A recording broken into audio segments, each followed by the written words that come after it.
check out thewoofershop.com or www.thewoofershop.com. But either check that shit out. Buy something. Yeah, that's what I need. I need somebody to buy something.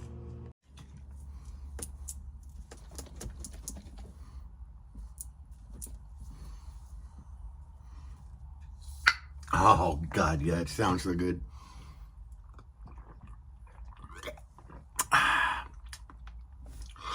Oh, yeah.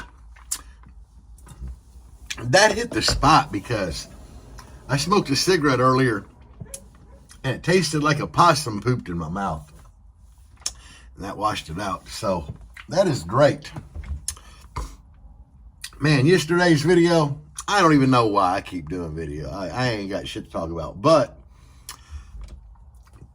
I'm happy some of y'all mentioned me as an inspirational or your favorite bass head. I wasn't expecting that at all because I don't view myself as somebody that would be in that stature, you know. Guys, I'm just me. And the weather's beautiful today. But we're going to talk about source again today. You know, because the other day I talked about my experiences with different media sources, you know, Bluetooth, plugging your phone into the head unit, USB.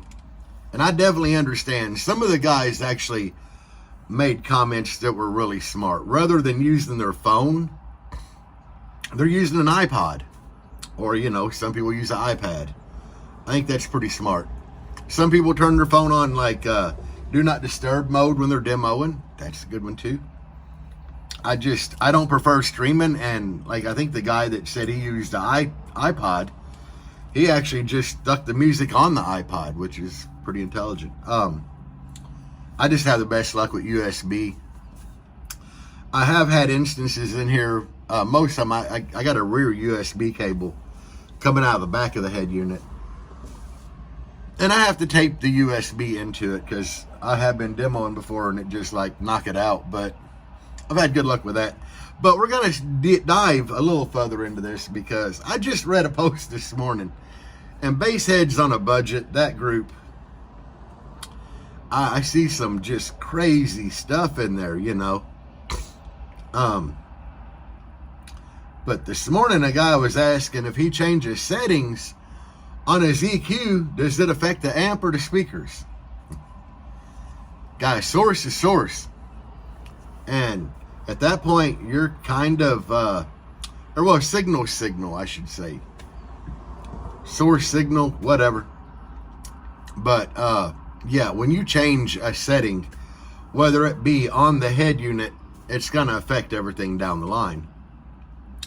Like, my head unit has like a mini DSP kind of built in it because I can change the crossover frequency like for high pass, mid, low, whatever, you know, on front, rear, and then sub is just kind of sub. But, and I can change the low pass frequency and the slope and the octave and all that on that. I don't even really mess with it. But when you change something on that head unit, it is going to change all the way down the line. Which, if you change it on the head unit and you have like a line driver or something, or it would even kind of change a DSP to an extent, but not really, because your DSP is just kind of filtering out the frequencies you set it to. But the end result, you're going to affect it through the amplifier and the speakers. An EQ, if you got an EQ, kind of when you change settings on the head unit, it's going to change things through the EQ. Now, I go as far as like the old bass knob here, which ain't doing nothing because it ain't shit back here. But if I change bass knobs in here, like if I go from one brand to another, or even like every time I've installed a new bass knob, for whatever reason, I reset the gains on my amps. And the reason being is, what if the potentiometer or whatever that thing's called has different resistance than the one that was in here previously? So I will, yeah, I'll change it. I'll go back and change, like reset the amps up.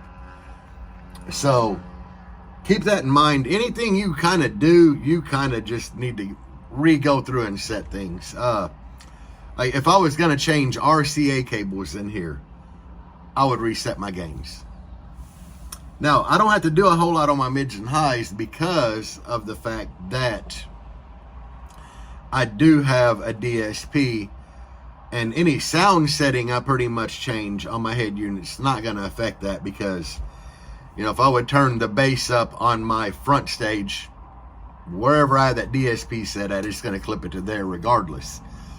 But now the volume that I have, say like channel 1 and 2 set at, if I go through and change some things on my head unit that is going to turn the signal up going into that DSP, then it probably would affect the volume level that I would have, say, that channel at. So I might need to just take a close look at that to make sure I'm not overdriving it from where I wanted it previously set at. So, you know, your level might be set here, you change something, and it might go up slightly through the DSP. Not 100% sure, but I could see that happening. So I would definitely take a look at that.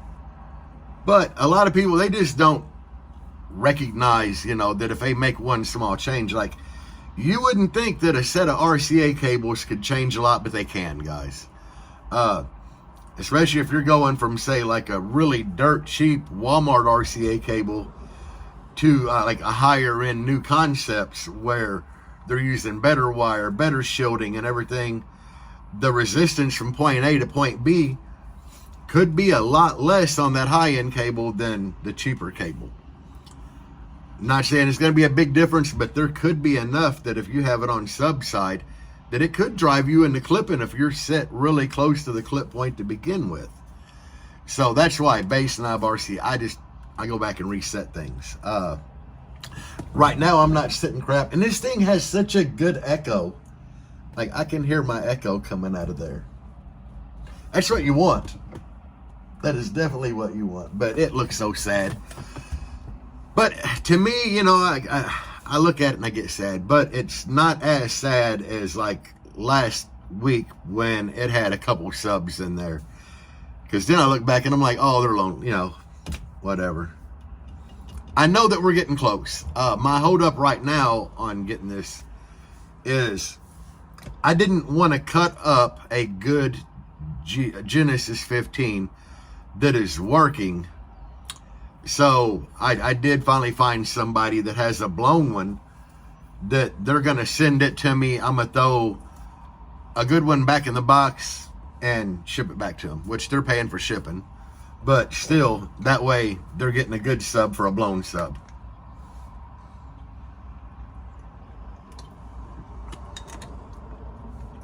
And Paul at G2 does have some recones coming, I think, for the Genesis subs. I know we're doing team recones. That's what I'm putting in here, which I've already explained. You know, my ohm load was way too low on the amp, so I'm going with dual 2s versus dual 4s. That way I can get my ohm load up so the amps ain't wired in the dirt. But yeah, anyway. But yeah, just guys, anything you change, and a lot of you guys already know this. I mean, I have some guys on here that are just bass heads. They've been in this a long time and they understand. But looking through like the bass heads on a budget, there are a lot of new guys into the hobby that they don't quite understand how a lot of this works. And there's even been some old school bass heads that I've made a comment about how I set my gains on my amplifiers that are just like, wow, I never thought of that. And a lot of people overlook it. Let's say you got a standard system. You know, I run 16 volt in here, but let's just say you hold voltage solid at, say, 14.4. You know, that's where your voltage just stays at all the time when your battery's topped off. So you got two 8Ks in there, and you're going to set the gains on the amps. You start the car up, you know, and you're at a solid 14.4, and you set your gains right on the edge of clipping. Like, they're not clipped, but if you go any more, the clip light's gonna flash. Now, all is good until you start demoing. If your voltage drops down to 13.5 when you're demoing, you're clipping the shit out of it, you know. That's why I like to let my vehicle set, because I know when I have all the amps in here and it sits, my voltage will drop. And I like to get my voltage down around like that 15.7 mark. And then I like to set my gains there, because if I demo about 3, 4, 5 songs in a row, my voltage dropped down to 15.7. So I like to know that I'm down there clean. Also a good way, because a lot of people is like, well, as soon as I start my car to set my gains, my voltage is going to go up to its peak. It will. So, and that's a problem that a lot of people have to face. It takes some thought, but what you can do is, I got a Kenwood head unit, you know, max volume's 35. I've tested it. It don't get dirty until like 35. 34, this thing's pretty clean, but I don't have my sub level turned up through the roof or nothing. Just moderately, you know, 34 is clean. So really, when I'm demoing, I set my mids and highs. Their max is set at volume 30. So my mids and highs, those amps are set for volume 30 on the head unit. Well, I like to go ahead and set my bass amps at volume 32. I don't know why. It's just, that's the number that I picked. Sometimes I'll drop down to volume 31.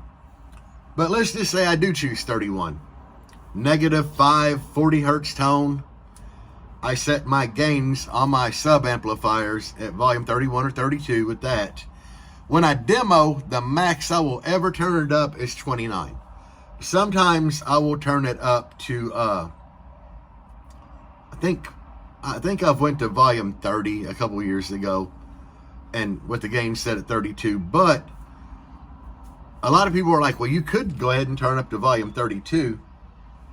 I wouldn't. The 30 is like the max I'll go. That's why I set my mids and highs at volume 30. But you're asking yourself, why are you going ahead and setting your volume 2 clicks above the max you're ever going to turn it up? Because the voltage drop, guys. If you set your gains at volume 32 and you only turn up to volume 28 or 29 and your voltage was topped off at 32, then with voltage drop turned down 3 or 4 clicks, you should be clean. So keep that in mind. I haven't blown a sub in here in forever. God, I can't. I think the American Bass XFL, I think I know I blew that one because I had sparks shooting out. Other than that, I took the prides out, put them in the wife's Blazer. I don't know if I had blew one or screwed up a coil, or she did, but it turned out there was one of them bad. But that was years ago. So setting everything clean and looking forward to, compensate for that voltage drop you're going to have. That'll help you guys in the long run. So I know that's not quite talking about source or signal, but it all ties together. Everything is tied in together in this hobby. I've seen so many guys that, they have pretty poor electrical, and they're like, well, yeah, I set everything clean to, volume 34, and they're trying to turn up to volume 34, and you really kind of need to go a couple steps ahead. Anyway, guys, oh yeah, on a burp, send it, turn it all the way, whatever, you get that clip in the lanes, that's going to help a little bit for a short period. But demoing, you really need to be conservative on things. Anyway, peace out, guys, and as always, bass on.